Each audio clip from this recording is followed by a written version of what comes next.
Hello guys, आज हम start कर रहे हैं जीआईटी फिजियोलॉजी। नोट्स आपको मैं डिस्क्रिप्शन बॉक्स में दे दूंगा, आप वहाँ से डाउनलोड कर सकते हैं। तो हमारी ये जो सीरीज़ होने वाली है जीआईटी फिजियोलॉजी, डेली में एक लेक्चर अपलोड करने वाला हूँ। और बस मुझे कुछ नहीं, आपका सपोर्ट चाहिए ताकि मैं इसी तरह से आपके लिए daily digital notes and lectures की सीरीज़ ये लाता रहूँ। और आई होप कि आप लोग मुझे सपोर्ट भी करेंगे। जो चीज़ आपको अदर प्लेटफॉर्म पे 14,000 एंड 15,000 पे करने के बाद मिल रही है, वो सारी चीज़ मैं आपको यहाँ पे फ्री ऑफ कॉस्ट प्रोवाइड करा दूंगा। जो आपके नोट्स हैं उसको मैं डिस्क्रिप्शन बॉक्स में दे दूंगा, आप वहाँ से उसको एक्सेस कर सकते हैं। तो स्टार्ट करते हैं। आज का हम इंट्रोडक्शन, डाइजेशन एंड एब्जॉर्प्शन के बारे में पढ़ते हैं। तो डाइजेशन क्या होता है? The process by which alimentary canal या gut converted complex food into simpler absorbable form by mechanically and physiochemically. मतलब सिंपल अगर बात की जाए, सिंपल भाषा में अगर हम बात करें, तो जो हमारा डाइजेशन क्या है, एक सबसे कॉम्प्लेक्स फूड को क्या करना, उसके सबसे सिंपलेस्ट फॉर्म में तोड़ना, ताकि उसको क्या किया जाए, हमारे सेल्स एब्जॉर्ब कर लें। तो आप जानते हो जो हमारा सेल का साइज़ है वो बहुत ज़्यादा छोटा है। तो सेल क्या करता है, सबसे सिंपलेस्ट फॉर्म को ही एब्जॉर्ब करता है। जैसे अगर हम बात करते हैं प्रोटीन्स, तो प्रोटीन क्या है, एक कॉम्प्लेक्स फॉर्म है जिसको कन्वर्ट किया जाता है हमारी एलिमेंट्री कैनाल में in form of amino acids. तो प्रोटीन का किस में कन्वर्ट करना, अमाइनो एसिड्स, मतलब उसके सबसे छोटी यूनिट में कन्वर्ट करना ही क्या कहलाता है, डाइजेशन कहलाता है। और ये जो डाइजेशन का प्रोसेस होता है वो कहाँ होता है, हमारा एलिमेंट्री कैनाल में, जिसको हम गट भी कहते हैं। अगर हम बात करें कि एलिमेंट्री कैनाल या गट कहाँ से स्टार्ट होती है, आपको पता है, ये तो बेसिक सी बात है कि ये कहाँ से स्टार्ट होती है, माउथ से स्टार्ट होती है। ओपन कहाँ पे होती है, आपके एनस वाले रीजन पे। तो जो हमारा माउथ है वो कैसा है, एंटीरियर है, एंटीरियरली प्रेजेंट है। और जो हमारा एनस होता है वो कैसा है, पोस्टीरियरली प्रेजेंट होता है। अगर हमारे डाइजेस्टिव सिस्टम के बारे में बात करें कि जो हमारा डाइजेस्टिव सिस्टम है वो कितने टाइप के ऑर्गन से मिलकर कंसिस्ट हुआ है, तो पहला है प्राइमरी डाइजेस्टिव ऑर्गन और दूसरा है हमारा secondary digestive organs. Primary digestive organs वो होते हैं जो क्या है, डायरेक्टली जिनका रोल है डाइजेशन में, वो कहला रहे हैं हमारे प्राइमरी डाइजेस्टिव ऑर्गन, यानी कि जैसे आपके alimentary canal. Secondary digestive organs क्या है, जिनका सेकेंडरी रोल प्ले कर रहे हैं, वो कहलाते हैं हमारे सेकेंडरी डाइजेस्टिव ऑर्गन। जैसे प्राइमरी में क्या आ जाएगा, आपका mouth, pharynx, oesophagus, stomach, small intestine and large intestine.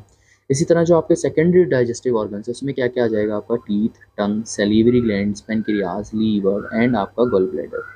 तो अभी मैंने बताया जो आपका डाइजेस्टिव सिस्टम है वो स्टार्ट कहाँ से हो रहा है, माउथ, जो कि कैसा प्रेजेंट है, एंटीरियरली प्रेजेंट है। और कहाँ पे एंड होता है, ये एंड होता है हमारा रेक्टम या एनस, जो कैसा है, पोस्टीरियरली है। अब इस जो हमारा एलिमेंट्री कैनाल है या हमारा डाइजेस्टिव सिस्टम है, उसमें कितने पाथ होते हैं। तो सबसे पहले स्टार्ट कहाँ से होता है, माउथ से। देन फूड कहाँ जाता है, फूड जाता है हमारा ईसोफेगस। तो ईसोफेगस को हम क्या कहते हैं, फूड पाइप के नाम से भी जानते हैं। ठीक है। तो यहाँ फिर कहाँ जाता है, ईसोफेगस। देन ईसोफेगस के थ्रू क्या होता है, वो पास होते होते कहाँ चला जाता है, आपका स्टमक में। अब कुछ देर स्टमक में 3 से 4 घंटे फूड यहाँ पे पड़ा रहता है ताकि उसका डाइजेशन हो जाए। और स्टमक में किसका डाइजेशन होता है, बेसिकली हमारे प्रोटीन्स का डाइजेशन स्टमक में हो रहा होता है। जैसे स्टमक में आप जानते हो कौन सा एंजाइम होता है, पेप्सिन एंजाइम होता है, जो क्या करता है, प्रोटीन का ब्रेक डाउन कराता है। अब धीरे धीरे जब हम स्टमक की पूरी फिजियोलॉजी पढ़ेंगे उस टाइम पे मैं आपको बताऊंगा कि कितने टाइप के स्टमक के में सेल्स होते हैं और कौन से टाइप के सेल्स क्या क्या वहाँ पे सिक्रीट कर रहे होते हैं। देन स्टमक के बाद कहाँ जाता है हमारा फूड, ड्यूडनम में जाता है। ड्यूडनम क्या है, हमारा सी शेप रीजन है। इसका सी शेप स्ट्रक्चर है ऑफ योर स्मॉल इंटेस्टीन। तो आपकी जो स्मॉल इंटेस्टीन है उसके पास 3 रीजन होते हैं, ड्यूडनम, जीजनम और आपका इलियम। तो ये जो आपका ड्यूडनम, जेजनम और इलियम, ये 3 रीजन है, ये आपके पार्ट कहलाते हैं किसके, स्मॉल इंटेस्टीन के। तो स्मॉल इंटेस्टीन कितने पार्ट से कंसिस्ट है, हमारी 3 पार्ट से। सबसे पहला ड्यूडनम, दूसरा जेजनम और तीसरा है इलियम। देन ये फूड कहाँ जाता है हमारा, लार्ज इंटेस्टीन में। लार्ज इंटेस्टीन के पास कितने रीजन होते हैं, लार्ज इंटेस्टीन के पास भी 3 रीजन होते हैं। कौन कौन से रीजन होते हैं, पहला होता है सीकम, ठीक है, दूसरा होता है कॉलन। ये आपका ये जो स्ट्रक्चर दिख रहा है ये हमारा कॉलन। तो हमारा जो लार्ज इंटेस्टीन है उसके पास कौन कौन से रीजन है, पहला है सीकम, यहाँ पे हमारा सीकम होगा। उसके बाद क्या होगा, कॉलन एंड देन आपका रेक्टम। तो हमारे पास जो लार्ज इंटेस्टीन है वो भी 3 रीजन से कंसिस्ट है। तो लार्ज इंटेस्टीन के कितने पार्ट होते हैं, लार्ज इंटेस्टीन के भी 3 पार्ट होते हैं। कौन कौन से, पहला है सीकम, दूसरा पार्ट होता है कॉलन और तीसरा पार्ट होता है रेक्टम, जो कि इसकी फॉर्म में इन फॉर्म ऑफ एनस क्या होता है, पोस्टीरियरली ओपन होता है, जहाँ से आपके फीकल मैटर को पास आउट किया जाता है। तो यहाँ पे मैंने आपको भी बताया जो हमारी एलिमेंट्री कैनाल है, एक बार फिर से पढ़ लेते हैं। जो हमारा पाथ है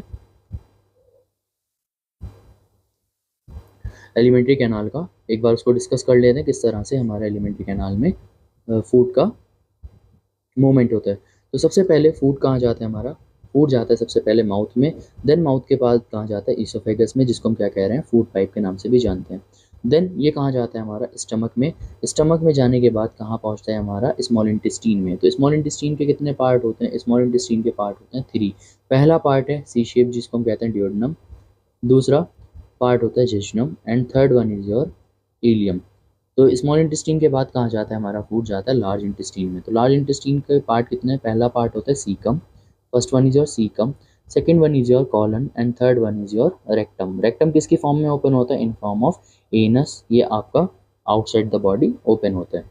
अब बात करते हैं हमारे कि जो हमारा डाइजेस्टिव सिस्टम है उसके फंक्शंस क्या क्या हैं। सबसे पहला फंक्शन होता है इंजेशन और कंजम्पशन, जो आपका फूड है उसको इंजेस्ट करना है, कंज्यूम करना। तो वो रोल कौन प्ले करता है, वो रोल प्ले करता है हमारा बकल कैविटी या हमारा माउथ।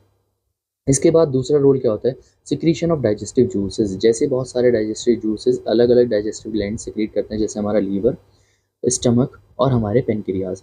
अगर हम बात करते हैं थर्ड वन जो इसका रोल है वो है absorption of water and salt. तो एब्जॉर्प्शन कहाँ होता है आपका, स्मॉल इंटेस्टीन और लार्ज इंटेस्टीन में।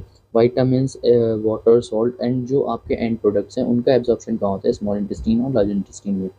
लेकिन जो मैक्सिमम एब्जॉर्प्शन होता है, मैक्सिमम एब्जॉर्प्शन होता है आपका स्मॉल इंटेस्टीन में। तो क्वेश्चन यहाँ पे पूछा जाता है कि जो आपका मैक्सिमम एब्जॉर्प्शन है फूड का या जो आपके न्यूट्रिएंट्स का, वो कहाँ पे होता है, आपके स्मॉल इंटेस्टीन में होता है। Then last function is your excretion of waste products. Waste products का एक्सक्रीशन किसके थ्रू होता है, आपका लार्ज इंटेस्टीन के रेक्टम वाले रीजन में, जो आपकी बॉडी में एनस की फॉर्म में ओपन हो रहा होता है। तो ये था हमारा आज का इंट्रोडक्शन। अगर आपको लेक्चर पसंद आया तो प्लीज़ चैनल को जरूर सब्सक्राइब करना। Thank you.